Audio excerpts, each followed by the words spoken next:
கர்த்தர் நமக்கு ஒரு சம்பூர்ணமான ஒரு முடிவை இந்த ஆண்டில் வைத்திருக்கிறார். அல்லேலூயா. 2 தீமோத்தேயு புத்தகம் 4ஆம் அதிகாரம் 6, 7, 8, 3 வசனங்களை வாசிப்போம். 2 தீமோத்தேயு புத்தகம் 4ஆம் அதிகாரம் 6, 7, 8. ஏனென்றால் நான் இப்பொழுதே வானவழியாக வாக்கப்பட்டு போகிறேன். நான் தேவத்தை விட்டு பிரியும் காலம் வந்தது.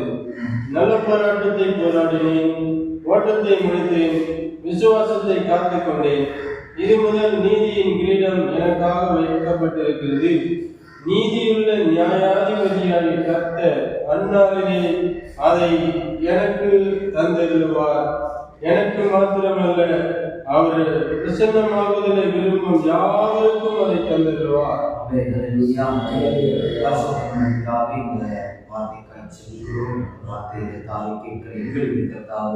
அப்பா என்னோடு கூட பேசும் தாசர்களோடு நீங்க பேசும்படியாக ஜெபிக்கிறோம். அதே ஜெபிக்கிறோம். இருதயத்தை திறக்க முடியாது ஜெபிக்கிறோம். மீட்பர் நாமத்தில் ஜெபிக்கிறோம் நல்ல பிதாவே. ஆமென். அல்லேலூயா.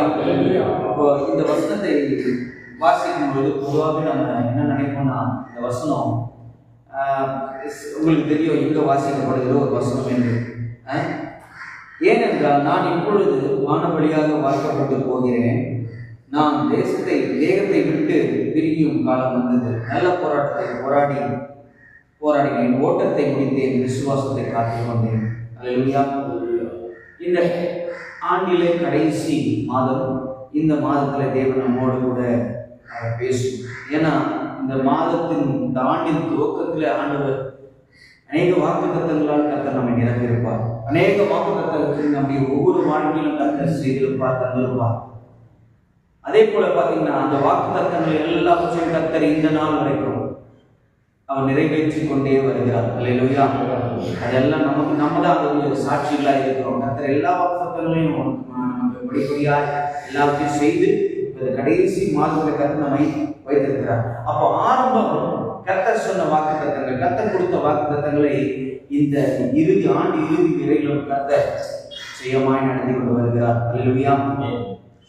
நம்ம பிரசங்கின் புஸ்தகம் 7ஆம் அதிகாரம் 8ஆம் வசனத்திலே வாசிக்கும் பொழுது அங்க வசனத்தை வாசிக்கிறோம். ஆரம்பம் இல்லை, ஒரு துவக்கத்தை பார்க்கிலும் முடிவு, ஒரு காரியத்தின் துவக்கத்தை பார்க்கிலும் அதில் முடிவு நல்லது. அல்லேலூயா.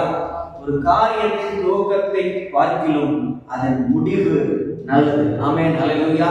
இந்த முடிய போகிற இந்த மாதத்துல கர்த்தர் ஒரு நன்மையான காரியங்களை கர்த்தர் நம்முடைய வாழ்க்கையில் செய்ய போகிறார். அல்லேலூயா.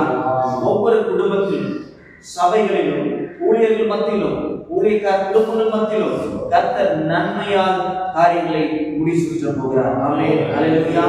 அல்லேலூயா.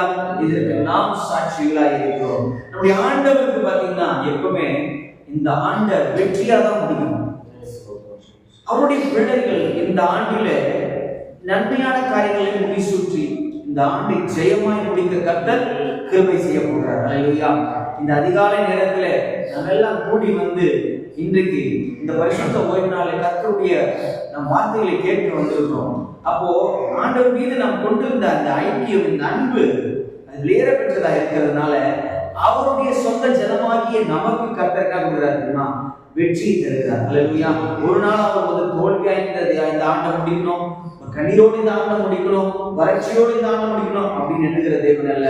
அதற்கு மாறாக சந்தோஷத்தையும் சமாதானத்தையும் ஜெயத்தையும் கர்த்தர் இந்த மாதத்திலே நமக்கு வைத்திருக்கிறார். இந்த ஆண்டு முடிவிலே கர்த்தர் நமக்கு வைத்திருக்கிறார். அல்லேலூயா. அல்லேலூயா. அல்லேலூயா. அதனால தான் ஆண்டவருக்கு இந்த ஆண்டு என் பிள்ளை எப்படி முடிக்கணும்? ஜெயமாய் முடிக்கணும். அல்லேலூயா. சம்பூர்ணமாய் முடிக்கணும், ஆசீர்வாதமாய் முடிக்கணும். ஆமென். அதுதான் ஆண்டவர் இருக்கிறார். அல்லேலூயா.